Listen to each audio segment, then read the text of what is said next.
My name is Nicholas Johnson. This is the new Sony Alpha ZV-E10 Mirrorless camera, and you're watching the Space Warehouse in New York City. Sony just came out with this camera, which I think in reality is just the guts of an a6600 that's been stripped of its viewfinder and in-body stabilization. It's not weather resistant, it's got a smaller battery, and some of the buttons are moved around.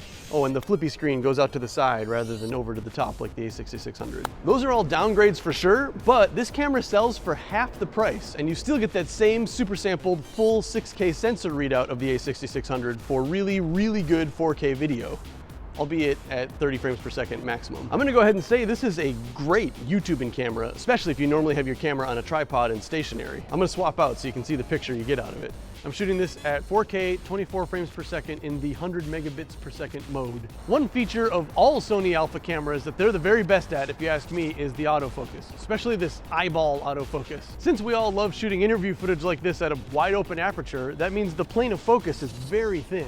If you had a manual focus camera and you just lean forward even a little bit, your face would be completely out of focus.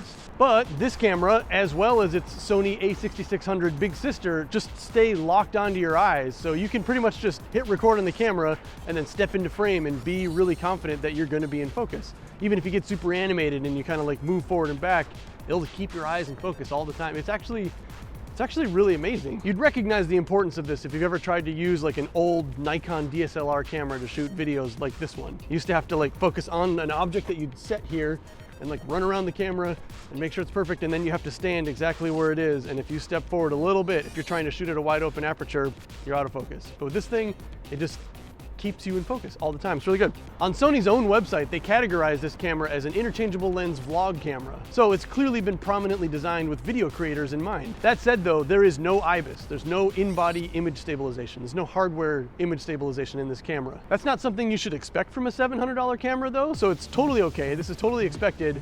And this camera is super good for talking headshots like this one that are stationary, or if you're using this camera on a gimbal. But once you go handheld, and especially if you're using non-stabilized lenses, it's gonna get a little shaky when you're walking. There is an electronic stabilization you can turn on, which I've done now. You'll get a little bit of a crop and maybe some jelly effects around the edges because of the way electronic stabilization works. But this camera does have a gyroscope built in, and it's able to use that data to help straighten out the image. So as far as electronic stabilization goes, it's a pretty good version of that.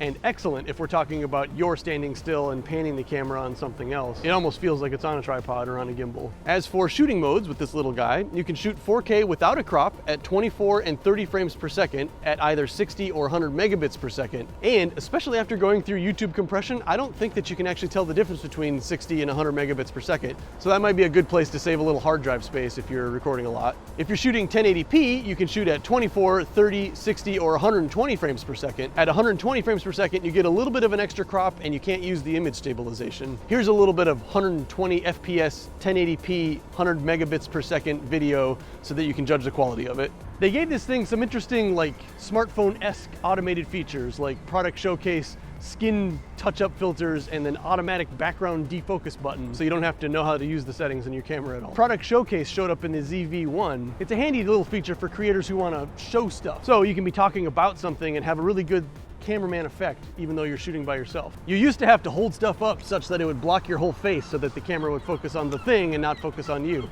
It's kind of a cool little feature. They gave background defocus its own button on this camera. It's a fine way to allow complete novices to get a bokeh effect in the background without actually learning the settings on their camera. Basically, when you hit that button, it just opens the aperture on your lens to whatever its most wide open setting is, and then as long as you're in an automatic video mode, it'll compensate for all the new light that's coming in.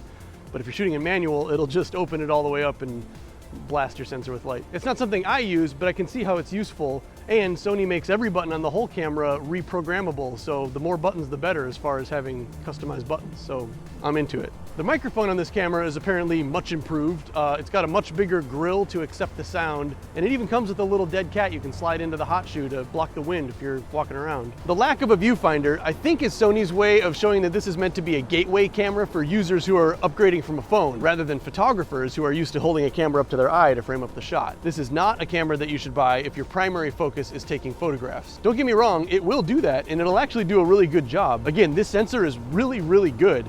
And I would contend that a photographer who really knows what he's doing could probably take the exact same pictures with this camera that he could take with pretty much any other camera in normal circumstances. And in some cases, compared to older DSLR cameras, maybe even more reliably so, because the eyeball autofocus thing is a future alien technology that was almost certainly taken from a UFO crashed in the 1950s. That is to say, it's really good.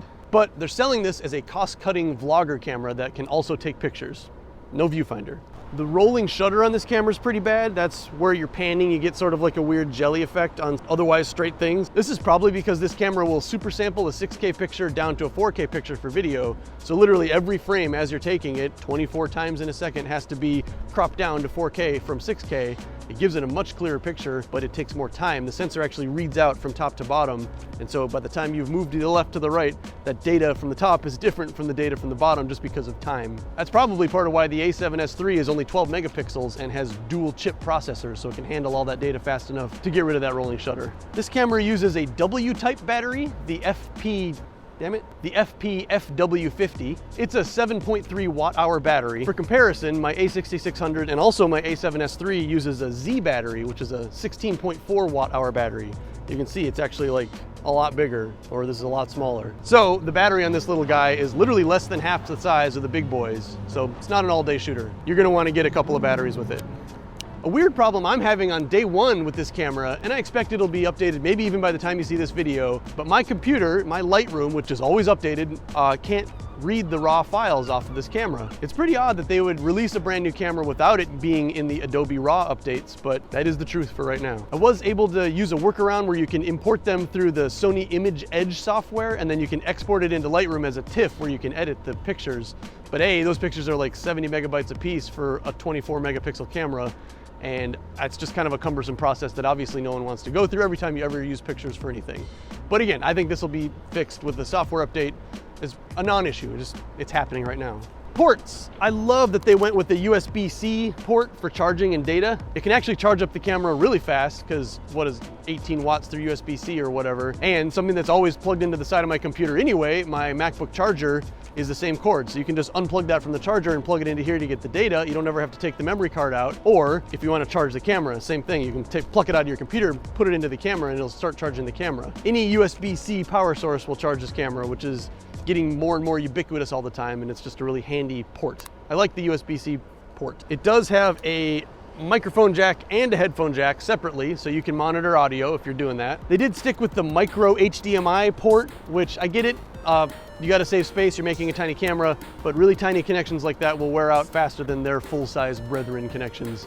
But you can't get everything, right? And it's a cheap camera. And actually through this HDMI output, you get the full sensor readout. So you get the 422 instead of the 420 color science, which is better in some way. This camera also has the Sony multi-interface shoe, so you can plug in Sony's shotgun mic that doesn't have any wires on it and whatever else goes into that port. You can control this camera through your smartphone with the Sony Imaging Edge app. So you're able to start the camera from across the room and adjust your ISO, shutter speed, and aperture with you in the frame, which is actually really helpful in a shot like this, where I'm not in my studio and I have to constantly change the settings depending on the clouds in the sky or the sun that comes out. There's no recording limit on this camera, which is great, other than the battery, which is small, which will limit you. But the battery will accept a charge when it's on and working. So if you have one of those backup batteries for your phone or whatever, you can just plug it into the USB-C and make this thing work a whole lot longer than its usually 80 minutes or so battery from my testing. To sum it up, the Sony ZV-E10 is basically a half-price a6600 with a small battery,